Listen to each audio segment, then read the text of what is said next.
The International Human Rights Art Festival brings together passionate performers who are driven by a desire to use their art to make the world a better place. And they are not only creating this work, but they're figuring out ways to intersect with social and political worlds so they can do more than just raise awareness, but actually influence the conversations and hopefully someday legislation around specific issues. There you are, baby. We are presenting Today's America. It's a 10-minute play that examines gun violence from very different ends of the spectrum. Some people say, oh, we're raising awareness, and I don't think that's accurate because everybody's aware of it. As a playwright, I do think the arts have a place in society because they can move people emotionally in ways that intellectual arguments don't. And we deal with any issue from climate change to LGBTQIA, to food insecurity, to immigration, to women's issues, both empowerment and also violence against women, which unfortunately is still very prevalent in the world. See, for the first time in months, my father told the guards to let me out of this room. Will is a play that's about a princess of a Dubai royal family who has been trapped in a villa by her father because she tried to run away.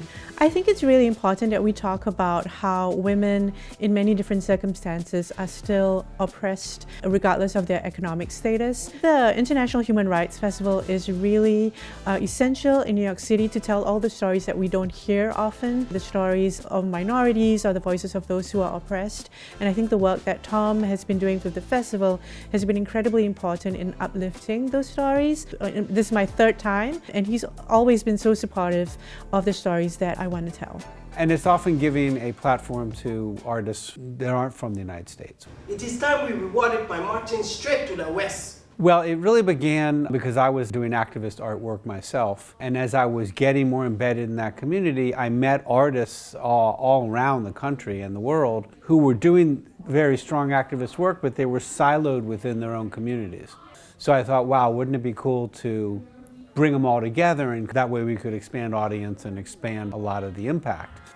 Groove With Me is a nonprofit that is based in East Harlem, and we offer free dance classes to girls of ages 5 to 18 in the South Bronx and in the East Harlem area. What I hope to happen here at this festival is an inspiration for the girls. This is a different kind of stage that they're presenting on, and what we look to do is really kind of inspire the girls to become better performers, better dancers, better artists, better creators. To start off, does anyone have any questions? Yes. Why are you tied up? Thank you. The audience is great because it's so committed and it's so powerful, because he always engages with what's happening on stage. I'm tied up because these two yokels decided to tie me up. I have a Shimmering Skies Pokemon booster in my pocket. If you come up here and untie me, it is yours. Wait, hold on. Oh, sorry about that.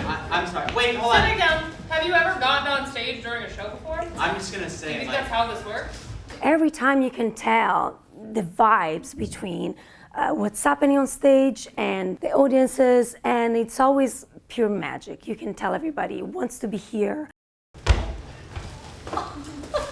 Would you like a cookie? What's really interesting about the audience is that it's really varied, and you get people who don't often come to the theater, people who are fans of dance, for example, or people who are just interested in human rights causes. That's the special thing about our audience. Stand for the people. Stand for yourselves. Of course, we bring up a lot of great artists, a lot of interesting people and original pieces, and that's what makes all the festivals so unique.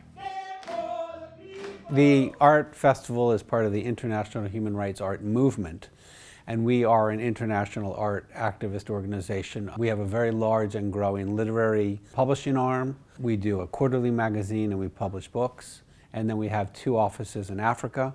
We've done poetry and literary awards and fellowships. There are actually a lot of artists around the world who can get in very, very big trouble with authorities for writing a poem.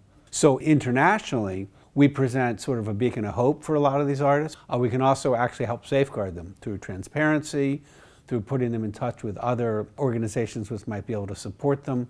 We've worked with artists who have been jailed, who have been exiled, who have been tortured. But I have definitely received emails that say, I'm sorry I couldn't make our meeting yesterday, I was in jail. And we're trying to use the energy here to support artists who are much more at risk.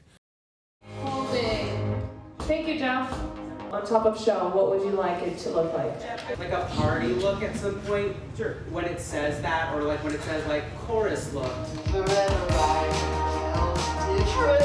We're presenting a musical called Big Ass Secret here today at the International Human Rights Art Festival, celebration of LGBTQIA+. It's a new musical that I wrote. Well, it's really a queer coming-of-age musical, and it follows a Florida high school boy who's trying to come out to his friends, family, and crush in Florida at the height of the Don't Say Gay legislation.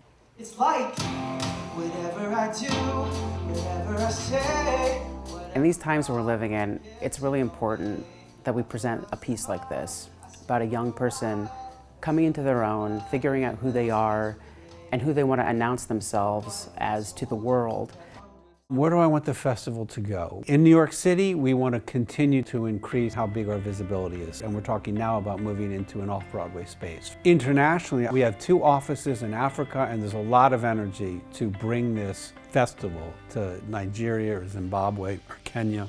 So we would love to begin almost a franchise where our model was implemented in other cultures, because the issues that we consider foremost in the United States are not the same issues in Bangladesh or in India, where it may be child marriage, or Africa, or female genital mutilation is primary. And we really want to be able to use the festival to support this wide range of activist and social concerns.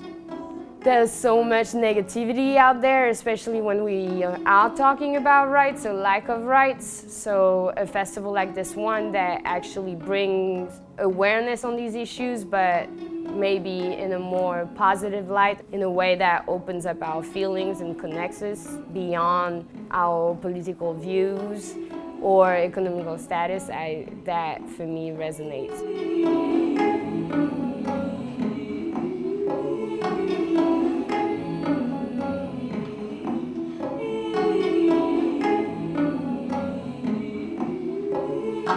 Oceans between